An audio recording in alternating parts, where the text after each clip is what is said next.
और चलिए अब सीधे आपको दिखाएंगे लाइव तस्वीरें दिल्ली से, जहां राष्ट्रपति रामनाथ कोविंद संबोधन कर रहे हैं। सरकार और नागरिकों के बीच यह परस्पर विश्वास, समन्वय और सहयोग लोकतंत्र की ताकत का अभूतपूर्व उदाहरण है। इसके लिए मैं देश के प्रत्येक हेल्थ और फ्रंट लाइन वर्कर का, हर देशवासी का अभिनंदन करता हूं। कोविड-19 के खिलाफ इस लड़ाई में भारत के सामर्थ्य का प्रमाण कोविड वैक्सीनेशन प्रोग्राम में नजर आया है। हमने 1 साल से भी कम समय में 150 करोड़ से भी ज्यादा वैक्सीन डोज लगाने का रिकॉर्ड पार किया है। आज हम पूरी दुनिया में सबसे ज्यादा वैक्सीन डोज देने वाले अग्रणी देशों में से एक हैं। इस अभियान की सफलता ने देश को एक ऐसा रक्षा कवच दिया है जिससे हमारे नागरिकों की सुरक्षा भी बढ़ी है और उनका मनोबल भी बढ़ा है। आज देश में 90% से अधिक वयस्क नागरिकों को टीके की 1 डोज मिल चुकी है, जबकि 70% से अधिक लोग दोनों डोज ले चुके हैं। हर घर दस्तक अभियान के माध्यम से सरकार बाकी लोगों तक भी पहुंच रही है। इसी माह वैक्सीनेशन प्रोग्राम में 15 से 18 वर्ष तक के किशोर किशोरियों को भी शामिल किया गया है। साथ ही फ्रंट लाइन वर्कर्स और बीमारियों से ग्रस्त वरिष्ठ नागरिकों के लिए प्रिकॉशनरी डोज की भी शुरुआत की गई है। अब तक देश में कुल 8 वैक्सीन्स को इमरजेंसी यूज के लिए स्वीकृति मिल चुकी है।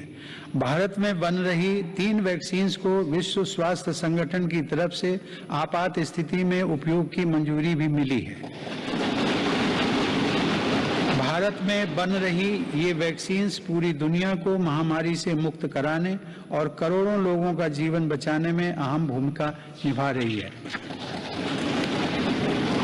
माननीय सदस्यगण, कोरोना महामारी से निपटने के लिए हमारे देश के प्रयास केवल तात्कालिक चुनौतियों तक सीमित नहीं है। इसीलिए मेरी सरकार ऐसे दूरदर्शी समाधान तैयार कर रही है जो भविष्य के लिए भी प्रभावी और उपयोगी रहें। सरकार द्वारा 64,000 करोड़ रुपए की लागत से शुरू किया गया प्रधानमंत्री Ayushman Bharat health infrastructure mission इसका एक सराहनीय उदाहरण है।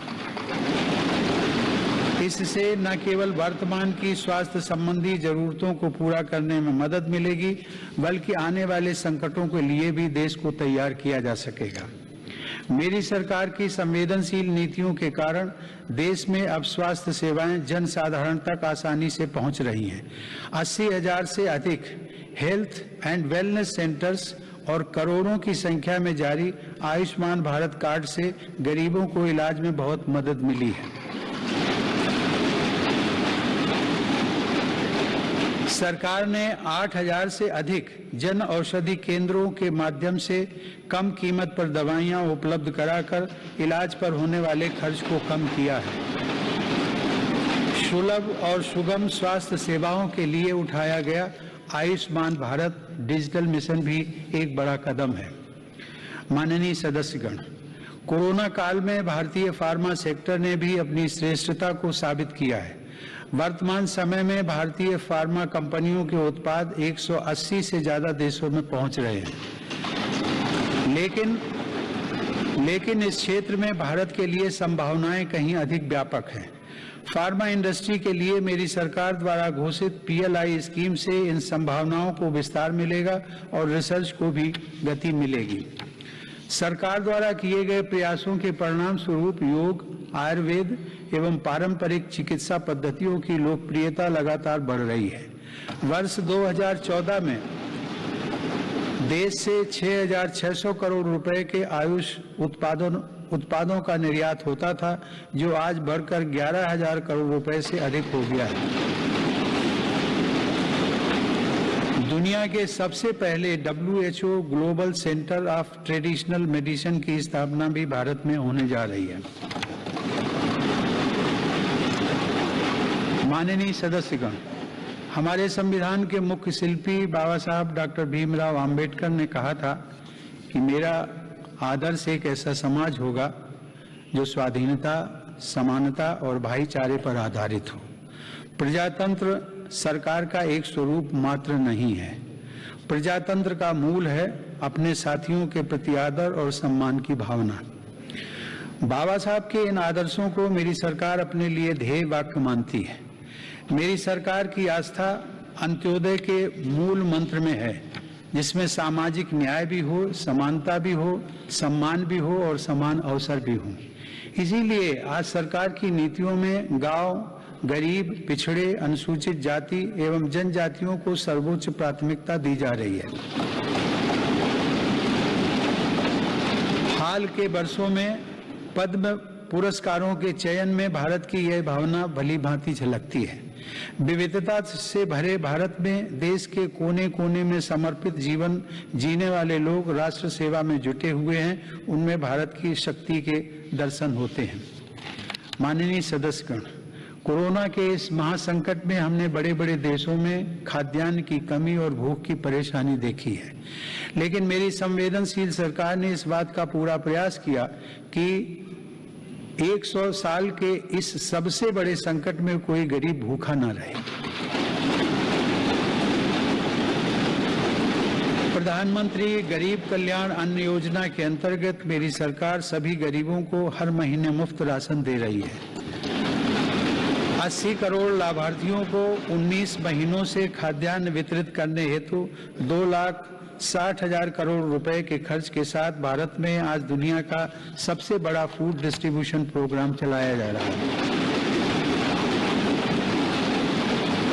वर्तमान परिस्थितियों को देखते हुए पूरी संवेदनशीलता के साथ मेरी सरकार ने इस योजना को मार्च 2022 तक बढ़ा दिया है।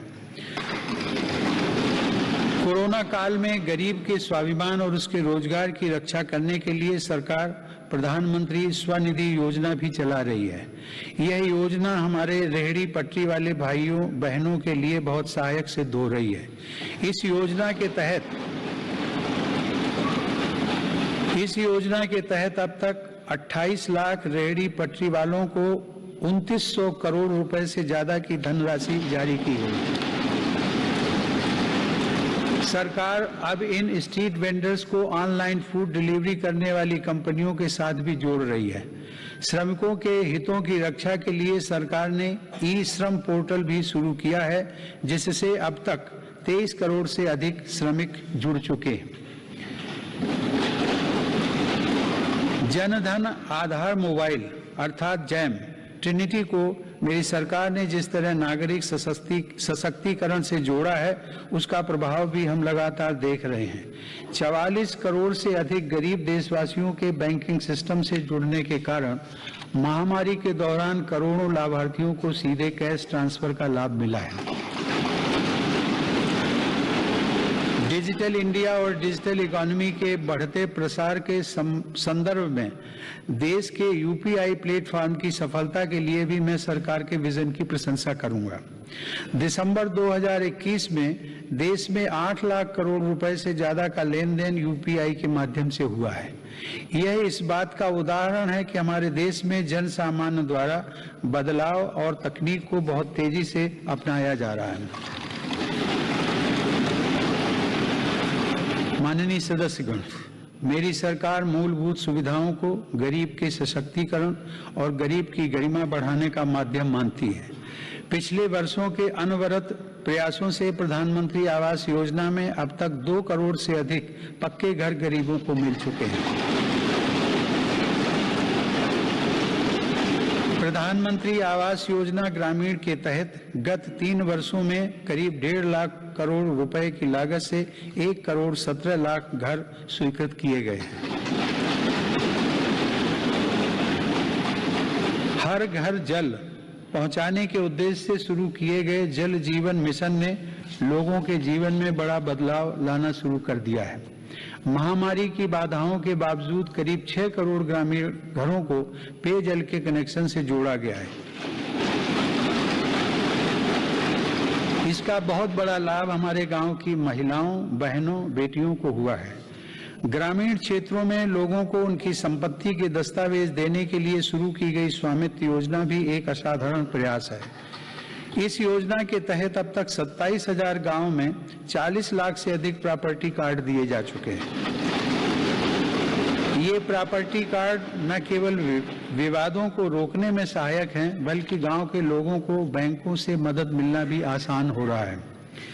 माननीय सदस्यगण, मेरी सरकार ग्रामीण अर्थव्यवस्था और देश के किसानों को सशक्त बनाने के लिए निरंतर काम कर रही है।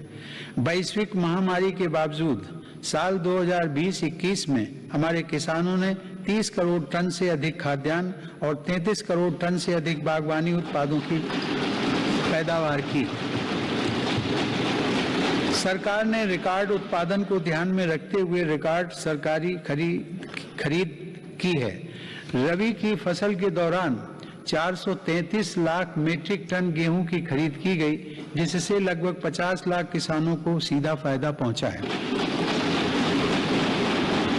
खरीफ की फसल के दौरान रिकॉर्ड लगभग 900 लाख मीट्रिक टन धान की खरीद की गई, जिससे 1 करोड़ 30 लाख किसान लाभान्वित हुए। सरकार के प्रयासों से देश का कृषि निर्यात भी रिकॉर्ड स्तर पर बढ़ा है। वर्ष 2020-21 में कृषि निर्यात में 25% से अधिक की वृद्धि दर्ज की गई। यह निर्यात लगभग 3 लाख करोड़ रुपए पहुंच गया है। हॉर्टिकल्चर और शहद उत्पादन भी किसानों के लिए आमदनी के नए स्रोतों और बाजार तक उनकी बढ़ती पहुंच के महत्वपूर्ण माध्यम हैं। शहद उत्पादन को प्रोत्साहन देने से वर्ष 2020-21 में देश का शहद उत्पादन 1,25,000 मीट्रिक टन तक पहुंच गया है, जो कि 2014-15 की तुलना में करीब 55% ज्यादा है। 2014-15 की तुलना में शहद की निर्यात मात्रा में भी 102% से ज्यादा की वृद्धि दर्ज की गई है। किसानों को उनकी फसल के अधिक दाम मिले, इसके लिए उनके उत्पादों का सही बाजार तक पहुंचना जरूरी होता है। इस दिशा में सरकार ने किसान रेल सेवा शुरू करते हुए किसानों के लिए खुशहाली के नए रास्ते खोलने का काम किया है। कोरोना काल में भारतीय रेल ने सब्जियों, फलों तथा दूध जैसी जल्दी खराब होने वाली खाद्य सामग्री के परिवहन के लिए 150 से अधिक मार्गों पर 1900 से ज्यादा किसान रेल चलाई और करीब 6 लाख मीट्रिक टन कृषि उत्पादों की ढुलाई की। यह इस बात का उदाहरण है कि अगर सोच नई हो तो पुराने संसाधनों से भी नए रास्ते बनाए जा सकते हैं। माननीय सदस्यगण, कृषि क्षेत्र में देश की सतत सफलता और बढ़ते सामर्थ्य का सबसे बड़ा श्रेय मैं देश के छोटे किसानों को देना चाहता हूं। देश के 80% किसान छोटे किसान ही हैं, जिनके हितों को मेरी सरकार ने हमेशा केंद्र में रखा है। प्रधानमंत्री किसान सम्मान निधि के माध्यम से 11 करोड़ से अधिक किसान परिवारों को 1,80,000 करोड़ रुपए दिए गए हैं। इस निवेश से कृषि क्षेत्र में आज बड़े बदलाव दिखाई दे रहे हैं। फसल बीमा योजना में नए बदलावों का लाभ भी देश के छोटे किसानों को हुआ है। इन बदलावों के बाद से अब तक 8 करोड़ से अधिक किसानों को मुआवजा के तौर पर 1 लाख करोड़ रुपए से ज्यादा की राशि दी जा चुकी है। खेतों के नजदीक जरूरी इंफ्रास्ट्रक्चर को विकसित करने के लिए भी मेरी सरकार अभूतपूर्व स्तर पर निवेश कर रही है। 1 लाख करोड़ रुपए के कृषि इंफ्रास्ट्रक्चर फंड के अंतर्गत हजारों परियोजनाओं को मंजूरी दी गई है। मेरी सरकार ने खाद्य तेल में आत्मनिर्भरता को ध्यान में रखते हुए 11,000 करोड़ रुपए की लागत से national mission on edible oils oil palm की शुरुआत भी की है। सरकार ऑर्गेनिक खेती, प्राकृतिक खेती और क्रॉप डाइवर्सिफिकेशन जैसे विशेष प्रयास भी कर रही है। यह आप सभी की जानकारी में है कि संयुक्त राष्ट्र ने वर्ष 2023 को इंटरनेशनल ईयर ऑफ मिलेट्स के रूप में घोषित किया है। मेरी सरकार इंटरनेशनल ईयर ऑफ मिलेट्स को देश के किसानों, self help groups, FPOs, food industry और जन सामान्य के साथ मिलकर व्यापक स्तर पर मनाएगी। मेरी सरकार वर्षा जल संरक्षण के लिए भी गंभीरता से काम कर रही है। देश में रेन वाटर हार्वेस्टिंग इंफ्रास्ट्रक्चर के निर्माण और पारंपरिक जल स्रोतों के जीर्णोद्धार के लिए विशेष अभियान चलाए जा रहे हैं। प्रधानमंत्री कृषि सिंचाई योजना के तहत विभिन्न परियोजनाओं और अटल भू जल योजना की मदद से देश में 64 लाख हेक्टेयर सिंचाई क्षमता विकसित की गई है। नदियों को आपस में जोड़ने की योजनाओं पर भी सरकार ने काम आगे बढ़ाया है। हाल ही में 45,000 करोड़ रुपए की लागत से पूरी होने वाली केन बेतवा लिंक परियोजना को भी स्वीकृति दी गई है। यह परियोजना बुंदेलखंड में पानी की चुनौतियों को समाप्त करने में सहायक होगी। माननीय सदस्यगण, ग्रामीण अर्थव्यवस्था को गति देने में महिलाओं की भूमिका अधिक विस्तृत होती जा रही है। 2021-22 में 28 लाख सेल्फ हेल्प ग्रुप्स को बैंकों की तरफ से 65,000 करोड़ रुपए की मदद दी गई है। यह राशि 2014-15 की तुलना में 4 गुना अधिक है। सरकार ने हजारों महिला सेल्फ हेल्प ग्रुप्स के सदस्यों को ट्रेनिंग देकर उन्हें बैंकिंग सखी के रूप में भागीदार भी बनाया है। ये महिलाएं ग्रामीण क्षेत्रों में बैंकिंग सेवाओं को घर घर तक पहुंचाने का माध्यम बन रही हैं। महिला सशक्तिकरण मेरी सरकार की उच्च प्राथमिकताओं में से एक है। उज्ज्वला योजना की सफलता के हम सभी साक्षी हैं। मुद्रा योजना के माध्यम से हमारे देश की माताओं बहनों की उद्यमिता और कौशल को बढ़ावा मिला है। बेटी बचाओ बेटी पढ़ाओ पहल से अनेक सकारात्मक परिणाम सामने आए हैं और स्कूलों में प्रवेश लेने वाली बेटियों की संख्या में उत्साहजनक वृद्धि हुई है। बेटे बेटी को समानता का दर्जा देते हुए मेरी सरकार ने महिलाओं के विवाह के लिए न्यूनतम आय को 18 वर्ष से बढ़ाकर पुरुषों के समान 21 वर्ष करने का विधेयक भी संसद में प्रस्तुत किया है। सरकार ने 3 तलाक को कानूनन अपराध घोषित कर समाज को इस कुप्रथा से मुक्त करने की शुरुआत की है। मुस्लिम महिलाओं पर केवल मेहरम के साथ ही हज यात्रा करने जैसे प्रतिबंधों को भी हटाया गया है।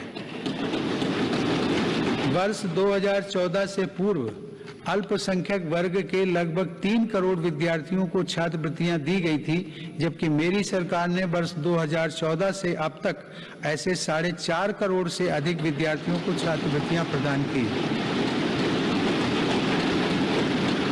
इससे मुस्लिम बालिकाओं के स्कूल छोड़ने की दर में महत्वपूर्ण कमी दर्ज की गई है तथा उनके प्रवेश में वृद्धि देखी गई है।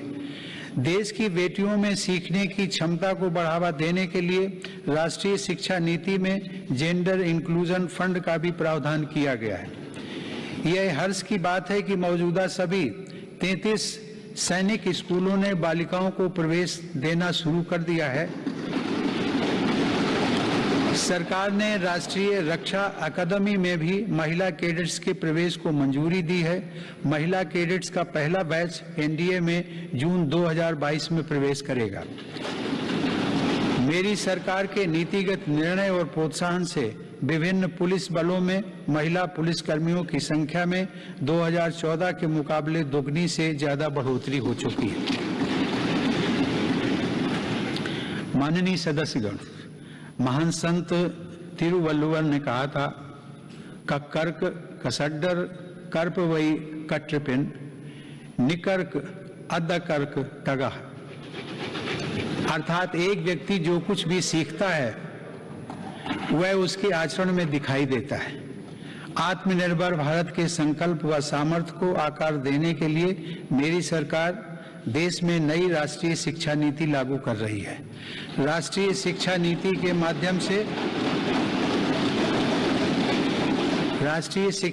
के माध्यम से स्थानीय भाषाओं को भी प्रोत्साहित किया जा रहा है। स्नातक पाठ्यक्रमों की महत्वपूर्ण प्रवेश परीक्षाएं भारतीय भाषाओं में भी संचालित करने पर जोर दिया जा रहा है। इस वर्ष 10 राज्यों के 19 इंजीनियरिंग कॉलेजों में 6 भारतीय भाषाओं में पढ़ाई शुरू हो रही है।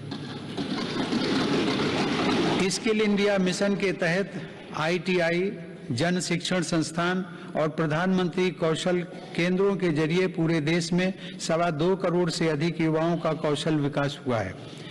स्किल को उच्च शिक्षा के साथ जोड़ने के लिए UGC के नियमों में कई बदलाव भी किए गए हैं। कोरोना से लड़ाई के लिए स्किल इंडिया मिशन के तहत हेल्थ केयर से जुड़े 6 विशेष प्रशिक्षण कार्यक्रम शुरू किए गए। इनमें इनसे हेल्थ केयर सेक्टर को मदद मिल रही है। सरकार द्वारा जनजातीय युवाओं की शिक्षा के लिए हर आदिवासी बहुल ब्लॉक तथा एकलव्य आवासीय मॉडल स्कूल के विस्तार का काम किया जा रहा है। ये स्कूल लगभग 3.5 लाख जनजातीय युवाओं को सशक्त बनाएंगे। माननीय सदस्यगण, टोक्यो ओलंपिक के दौरान हम सभी ने भारत की युवा शक्ति की क्षमताओं को देखा है। इस अंतर्राष्ट्रीय प्रतिस्पर्धा में अब तक का बेहतरीन प्रदर्शन करते हुए भारत ने 7 मेडल जीते। टोक्यो पैरा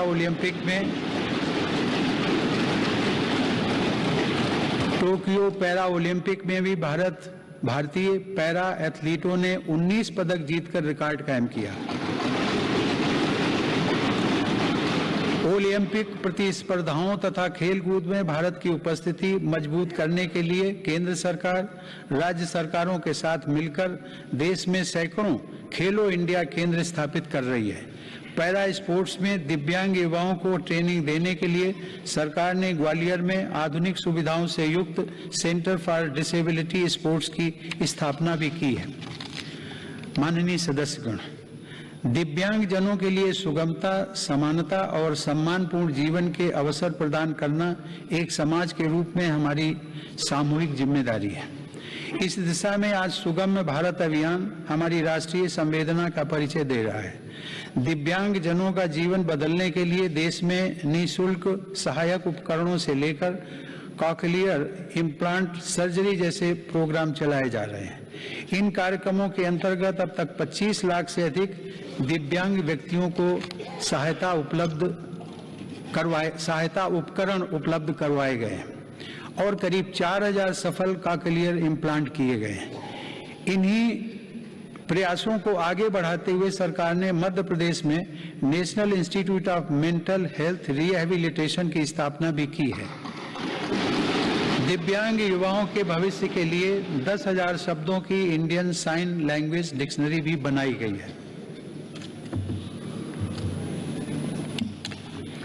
माननीय सदस्यगण, हमारा स्टार्टअप इकोसिस्टम हमारे युवाओं के नेतृत्व में तेजी से आकार ले रही अनंत नई संभावनाओं का उदाहरण है। वर्ष 2016 से हमारे देश में 56 अलग अलग सेक्टर्स में 60,000 नए स्टार्टअप्स बने हैं। इन स्टार्टअप्स के जरिए 6 लाख से अधिक रोजगारों का सृजन हुआ है। वर्ष 2021 में कोरोना काल में भारत में 40 से अधिक यूनिकॉर्न स्टार्टअप अस्तित्व में आए, जिनमें से प्रत्येक का मूल्य 7,400 करोड़ रुपए से अधिक आंका गया है। मेरी सरकार की नीतियों की वजह से आज भारत उन देशों में है जहां इंटरनेट की कीमत सबसे कम है तथा स्मार्टफोन की कीमत भी सबसे कम है। इसका बहुत बड़ा लाभ भारत की नौजवान पीढ़ी को मिल रहा है। भारत 5G मोबाइल कनेक्टिविटी पर भी तेजी से काम कर रहा है, जिससे अनेक नई संभावनाओं के द्वार खुलेंगे। सेमीकंडक्टर को लेकर भारत के प्रयासों का बहुत बड़ा लाभ हमारे स्टार्टअप इकोसिस्टम को होगा। भारत के युवाओं को तेजी से बदलती टेक्नोलॉजी का लाभ मिले, इसके लिए भी सरकार ने अनेक नीतिगत निर्णय लिए हैं। कई नए सेक्टरों में प्रवेश के द्वार खोले। सरकार ने startups intellectual property protection program के माध्यम से पेटेंट और ट्रेडमार्क से जुड़ी प्रक्रियाओं को आसान बनाया है, उन्हें नई गति दी है। इसी का परिणाम है कि इस वित्त वर्ष में पेटेंट के लिए लगभग 6,000 और ट्रेडमार्क के लिए 20,000 से ज्यादा आवेदन किए गए हैं। माननीय सदस्यगण, मेरी सरकार के निरंतर प्रयासों से भारत एक बार फिर विश्व की सर्वाधिक तेजी से विकसित हो रही अर्थव्यवस्थाओं में से एक बन गया है।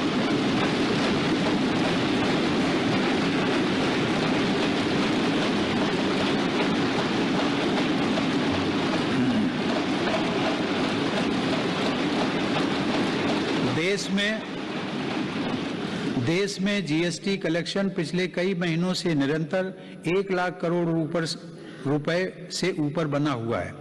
इस वित्त वर्ष के पहले 7 महीनों में 48 बिलियन डॉलर का विदेशी निवेश आना इस बात का प्रमाण है कि अंतर्राष्ट्रीय निवेशक भारत के विकास को लेकर बहुत आश्वस्त हैं।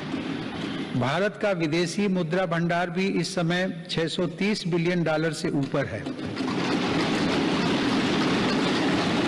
हमारा निर्यात भी तेजी से बढ़ रहा है और पिछले रिकॉर्ड टूट रहे हैं।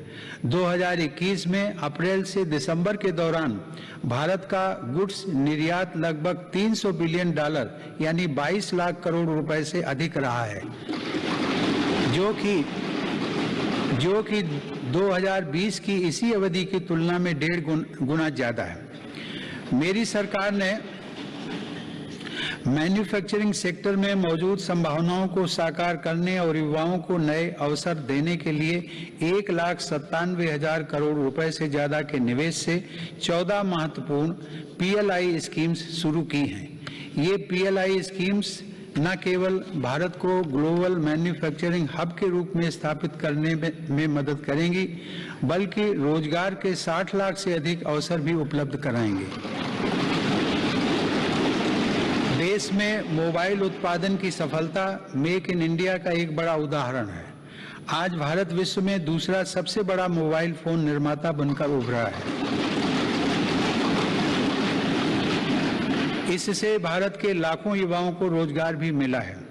हमारा देश इलेक्ट्रॉनिक और टेक्नोलॉजी हार्डवेयर के क्षेत्र में ग्लोबल लीडर बने, इसके लिए सरकार ने सिलिकॉन और compound semiconductor fabrication, display, FAB, chip design और इनसे जुड़े वेंचर्स के लिए हाल ही में 76,000 करोड़ रुपए का पैकेज भी घोषित किया है। मेरी सरकार नए क्षेत्रों के साथ साथ उन पारंपरिक क्षेत्रों में भी देश की स्थिति को पुनः मजबूत बना रही है, जिनमें हमारे पास सैकड़ों वर्षों का अनुभव है। इसी दिशा में मेरी सरकार द्वारा वस्त्र उद्योग के विकास के लिए करीब 4,500 करोड़ रुपए के निवेश से 7 मेगा इंटीग्रेटेड टेक्सटाइल रीजन और अपैरल पार्क बनाए जा रहे हैं। इससे देश में इंटीग्रेटेड टेक्सटाइल वैल्यू चेन तैयार होगी। ये मेगा टेक्सटाइल पार्क्स भारतीय तथा विदेशी निवेशकों को भी आकर्षित करेंगे और रोजगार के लाखों नए अवसर पैदा करेंगे। माननीय सदस्यगण, भारत की समृद्धि में बड़े उद्योगों के साथ सूक्ष्म एवं लघु उद्योगों की भूमिका बहुत महत्वपूर्ण है। हमारे MSMEs हमारी अर्थव्यवस्था का मेरुदंड रहे हैं और आत्मनिर्भर भारत को गति प्रदान करते रहे हैं। कोरोना काल में MSMEs को संकट से बचाने और जरूरी क्रेडिट उपलब्ध कराने के लिए सरकार ने 3 लाख करोड़ रुपए के कोलेटरल फ्री लोन्स की व्यवस्था की। हाल के अध्ययनों से ये स्पष्ट हुआ है कि इस योजना की सहायता से 13.5 लाख MSME यूनिट्स को जीवन दान दिया गया और 1.5 करोड़ रोजगार भी सुरक्षित किए गए। जून 2021 में सरकार 3 लाख करोड़ रुपए की इस गारंटी को बढ़ाकर 4.5 लाख करोड़ रुपए कर चुकी है। MSME सेक्टर को विस्तार प्रदान करने तथा इस सेक्टर के लिए अवसर बढ़ाने हेतु कई नीतिगत फैसले भी लिए गए हैं। MSMEs की नई परिभाषा से छोटे उद्योगों को आगे बढ़ाने में मदद मिल रही है। सरकार ने थोक और खुदरा व्यापारियों व स्ट्रीट वेंडर्स को उद्यम पोर्टल पर रजिस्टर करने की अनुमति भी दी है, ताकि उन्हें प्रायोरिटी सेक्टर लेंडिंग का लाभ मिल सके। मैं खादी की सफलता का भी विशेष उल्लेख करूंगा।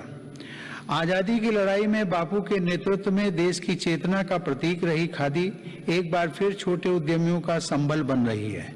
सरकार के प्रयासों से 2014 की तुलना में देश में खादी की बिक्री 3 गुना बढ़ी है।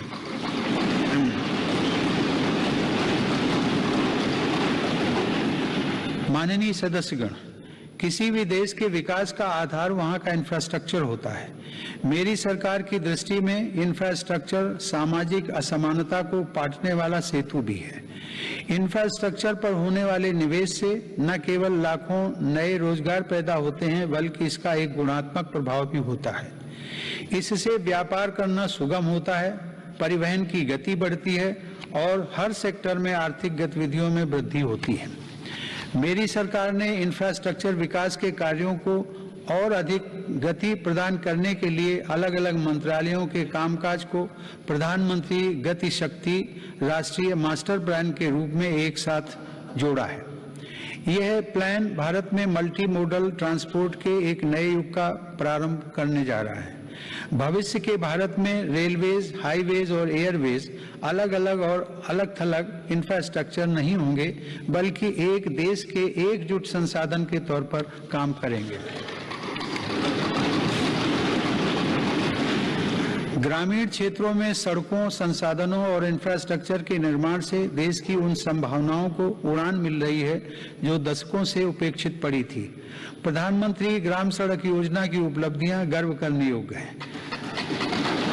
वर्ष 2020-21 में ग्रामीण इलाकों में 100 किलोमीटर प्रतिदिन से अधिक की रफ्तार से 36,500 किलोमीटर सड़कें बनाई गई हैं और हजारों रिहायशी क्षेत्रों को ऑल वेदर रोड कनेक्टिविटी से जोड़ा गया है। आज देश के नेशनल हाईवेज भी पूरब से पश्चिम और उत्तर से दक्षिण पूरे देश को एक साथ जोड़ रहे हैं। मार्च 2014 में हमारे देश में राष्ट्रीय राजमार्गों की कुल लंबाई 90,000 किलोमीटर थी, जबकि आज उनकी लंबाई बढ़कर 1,40,000 किलोमीटर से अधिक हो गई है। भारतमाला परियोजना के अंतर्गत लगभग 6 लाख करोड़ रुपए की लागत से 20,000 किलोमीटर से अधिक लंबाई के राजमार्गों पर काम किया जा रहा है। इनमें 23 ग्रीन एक्सप्रेसवेज और ग्रीन फील्ड कॉरिडोर्स का विकास भी शामिल है। दिल्ली मुंबई एक्सप्रेस वे भी पूरा होने के करीब है, जो कि भारत का सबसे लंबा और सबसे तेज एक्सप्रेस वे होगा। मेरी सरकार को पंढरपुर तीर्थ को जोड़ने वाले संत ज्ञानेश्वर मार्ग और संत तुकाराम पालकी मार्ग के चौड़ीकरण का काम शुरू करने का सौभाग्य भी मिला है। देश में आधुनिक इंफ्रास्ट्रक्चर के विकास से आज जहां एक ओर विकास के नए रास्ते खुल रहे हैं, तो वहीं दूसरी ओर इससे देश की सुरक्षा को भी नई ताकत मिल रही है। बॉर्डर रोड्स ऑर्गेनाइजेशन (BRO) ने लद्दाख में उमलिंग ला दर्रा पर 19,000 फीट की ऊंचाई पर विश्व की सबसे ऊंची परिवहन योग्य सड़क का निर्माण किया है। लद्दाख के देमचोक, उत्तराखंड के जोलिंगकोंग और अरुणाचल प्रदेश के हुरी जैसे सर्वाधिक दूरस्थ गांवों को भी आधुनिक सड़कों से जोड़ा गया है। मेरी सरकार भारतीय रेलवे का भी तेज गति से आधुनिकीकरण कर रही है। नई वंदे भारत ट्रेनें तथा नए विस्टाडोम कोच भारतीय रेल की आभा में वृद्धि कर रहे हैं। बीते 7 वर्षों में 24,000 किलोमीटर रेलवे रूट का विद्युतीकरण हुआ है। नई रेलवे लाइंस बिछाने और दोहरीकरण का काम भी तेज गति से जारी है। गुजरात में गांधीनगर रेलवे स्टेशन और मध्य प्रदेश में रानी कमलापति रेलवे स्टेशन आज आधुनिक भारत की नई तस्वीर के रूप में सामने आए। कश्मीर में चिनाब नदी पर निर्मित हो रहा रेलवे आर्च ब्रिज आकर्षण का केंद्र बन रहा है। मेरी सरकार ने गरीब और मध्यम वर्ग का जीवन आसान बनाने के लिए पब्लिक ट्रांसपोर्ट की सुविधा बढ़ाने में भी असाधारण काम किया है। देश में 11 नई मेट्रो लाइंस पर सेवाएं शुरू की गई हैं, जिनका लाभ 8 राज्यों में लाखों लोगों को हर दिन मिल रहा है। भारत आज दुनिया के 4 सबसे बड़े ड्राइवरलेस ट्रेन नेटवर्क वाले देशों में भी शामिल हो गया है। हमने देश में इंडिजिनस ऑटोमेटिक ट्रेन सिस्टम भी विकसित किया है, जो कि मेक इन इंडिया की बढ़ती क्षमता का प्रतीक है। सरकार ने देश में 21 ग्रीन फील्ड एयरपोर्ट्स के निर्माण के लिए भी मंजूरी दी है। इनमें से देश का सबसे बड़ा एयरपोर्ट उत्तर प्रदेश के गौतम बुद्ध नगर जिले में बन रहा है। देश के महत्वपूर्ण कारोबारी क्षेत्रों को बंदरगाहों से जोड़ने के लिए सागरमाला कार्यक्रम के अंतर्गत 80 से अधिक कनेक्टिविटी परियोजनाओं पर भी काम हो रहा है। अब तक 24 राज्यों में 5 मौजूदा राष्ट्रीय जलमार्गों और 106 नए जलमार्गों सहित कुल 111 जलमार्गों को राष्ट्रीय जल मार्ग घोषित किया गया है।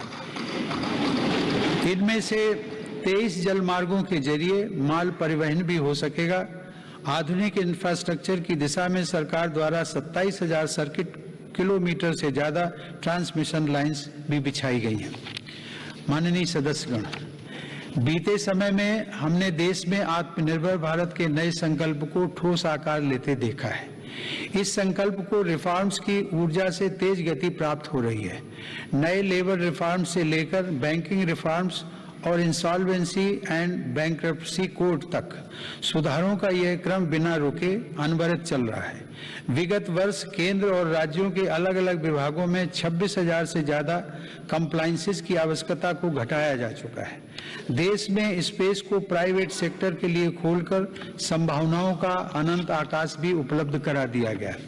पिछले साल भारत की अंतरिक्ष क्षमताओं को बढ़ाने के लिए इन स्पेस का गठन किया जाना ऐसा ही एक प्रमुख कदम है।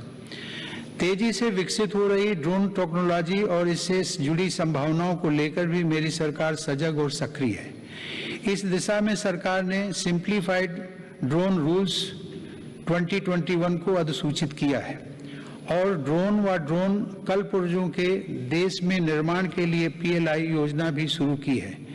इससे देश को भविष्य की इस महत्वपूर्ण टेक्नोलॉजी में अपनी स्थिति को मजबूत बनाने में मदद मिलेगी।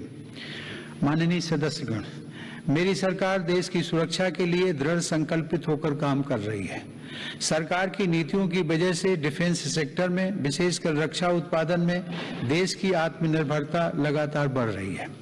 वर्ष 2020-21 में सैन्य बलों के आधुनिकीकरण के लिए जो भी स्वीकृतियां प्रदान की गई, उनमें 87% उत्पादों में मेक इन इंडिया को प्राथमिकता दी गई।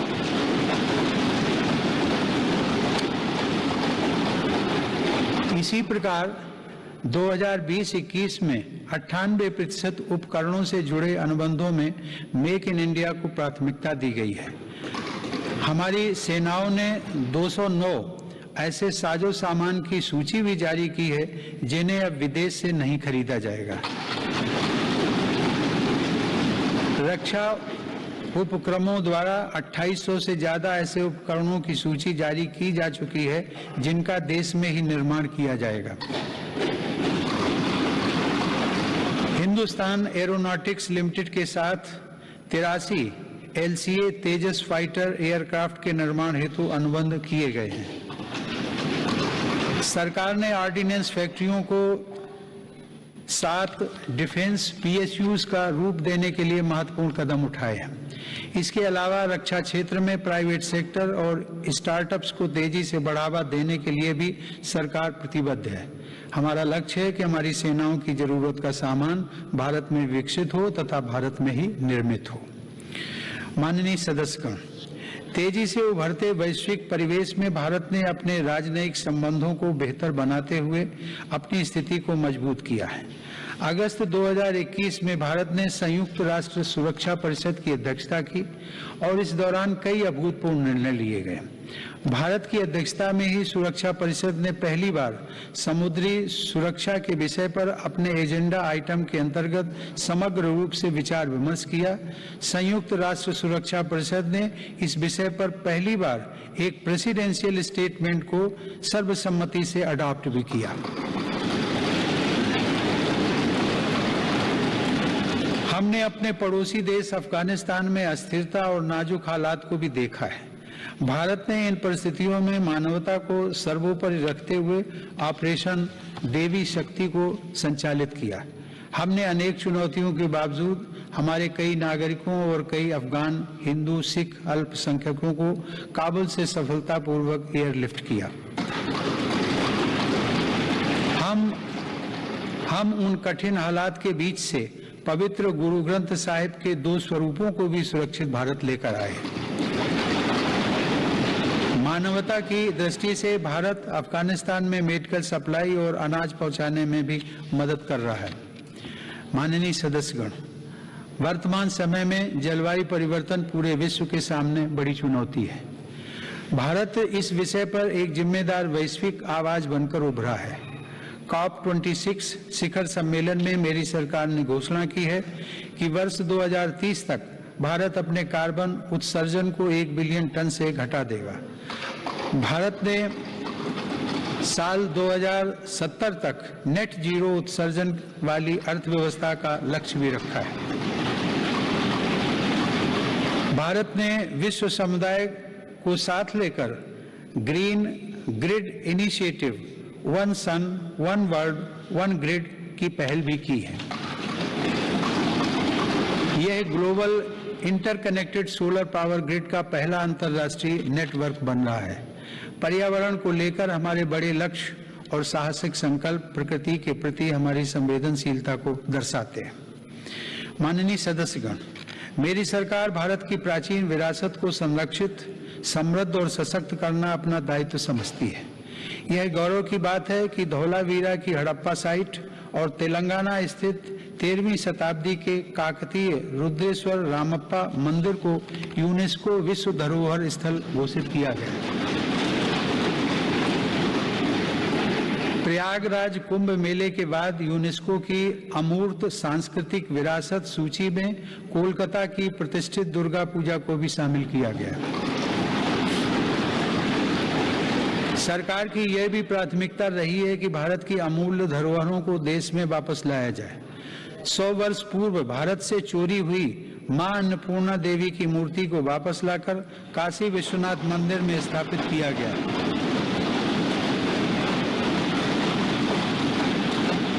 दुनिया के अलग अलग देशों से ऐसी ही कई ऐतिहासिक धरोहरें आज भारत में वापस लाई जा रही हैं। हम सब जानते हैं कि विरासत और पर्यटन का एक दूसरे से गहरा नाता है। इसीलिए आज एक और भारत की आध्यात्मिक विरासत को फिर से जीवंत किया जा रहा है, तो साथ ही तीर्थयात्रियों और पर्यटकों के लिए आधुनिक सुविधाएं और इंफ्रास्ट्रक्चर का विकास भी हो रहा है। मेरी सरकार की स्वदेश दर्शन एवं प्रसाद योजनाएं इसमें बड़ी भूमिका निभा रही हैं। गोवा के 60वें मुक्ति दिवस के अवसर पर फोर्ट अगुआडा जेल परिसर में स्मारक का जीर्णोद्धार करके उसका उद्घाटन किया गया है। यह गोवा मुक्ति संग्राम के सेनानियों के अविस्मरणीय संघर्षों का स्मारक है।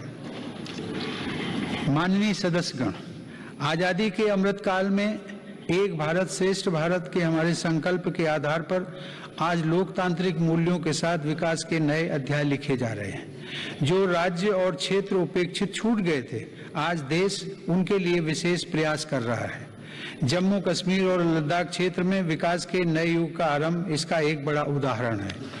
मेरी सरकार ने जम्मू कश्मीर के औद्योगिक विकास के लिए लगभग 28,000 करोड़ रुपए की लागत से नई सेंट्रल सेक्टर स्कीम शुरू की है।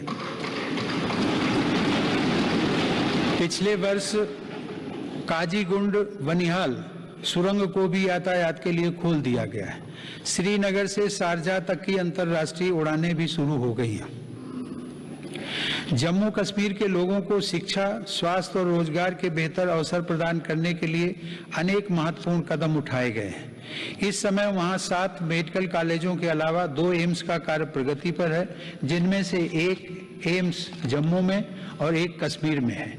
IIT जम्मू और IIM जम्मू का निर्माण कार्य भी तेजी से चल रहा है। लद्दाख संघ राज्य क्षेत्र में इंफ्रास्ट्रक्चर और आर्थिक विकास को तेजी से आगे बढ़ाने के लिए सिंधु इंफ्रास्ट्रक्चर डेवलपमेंट कॉरपोरेशन की स्थापना की गई है। लद्दाख की इस विकास यात्रा में एक और उपलब्धि सिंधु सेंट्रल यूनिवर्सिटी के रूप में जुड़ रही है। माननीय सदस्यगण, मेरी सरकार पूर्वोत्तर के सभी राज्यों अरुणाचल प्रदेश, असम, मणिपुर, मेघालय, मिजोरम, नागालैंड, सिक्किम और त्रिपुरा के सतत विकास के लिए प्रतिबद्ध है। इन राज्यों में हर स्तर पर बुनियादी और आर्थिक अवसरों का विकास किया जा रहा है। रेल और हवाई कनेक्टिविटी जैसी सुविधाओं का सपना पूर्वोत्तर के लोगों के लिए अब साकार हो रहा है। यह देश के लिए गर्व का विषय है कि पूर्वोत्तर राज्यों की सभी राजधानियां मेरी सरकार के प्रयास से अब रेलवे के नक्शे पर आ रही हैं।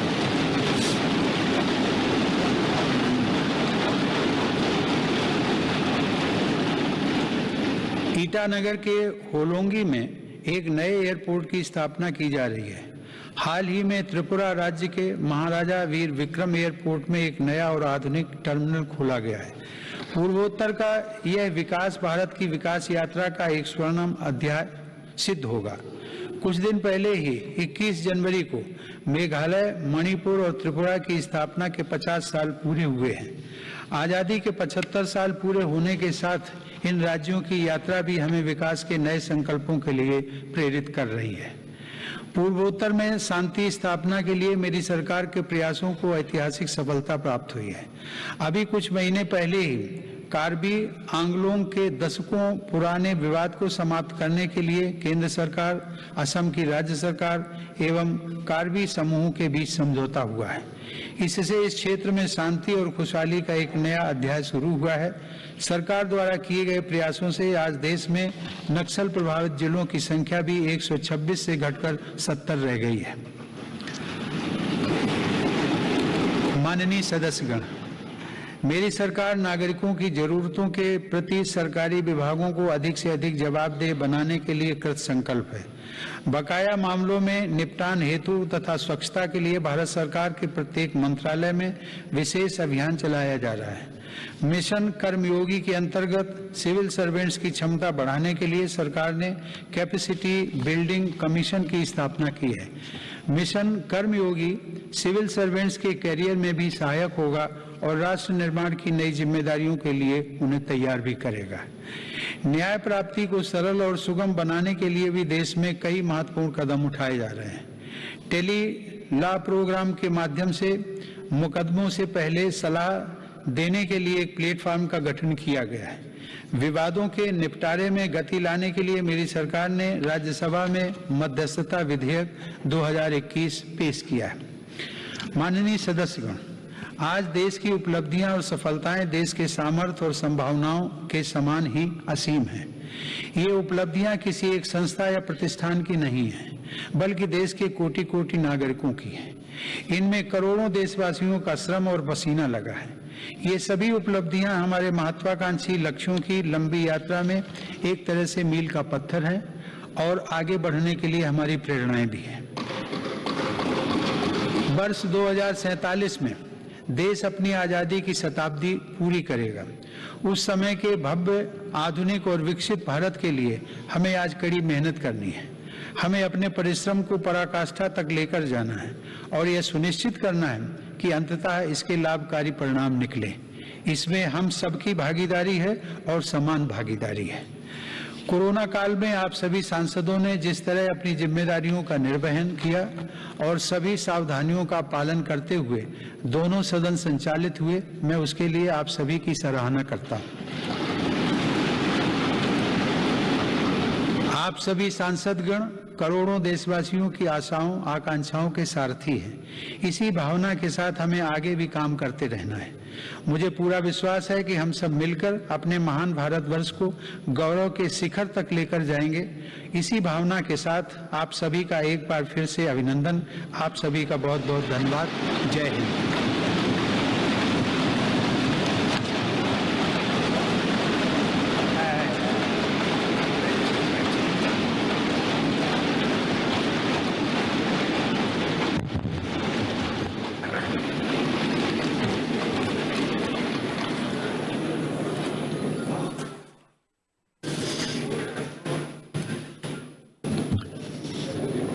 Honorable President Sri Ramnath Kovind ji, Honorable Prime Minister Sri Narendra Bhai Modi ji, Honorable Speaker Sri Om Birla ji, Honorable Members, Namaste.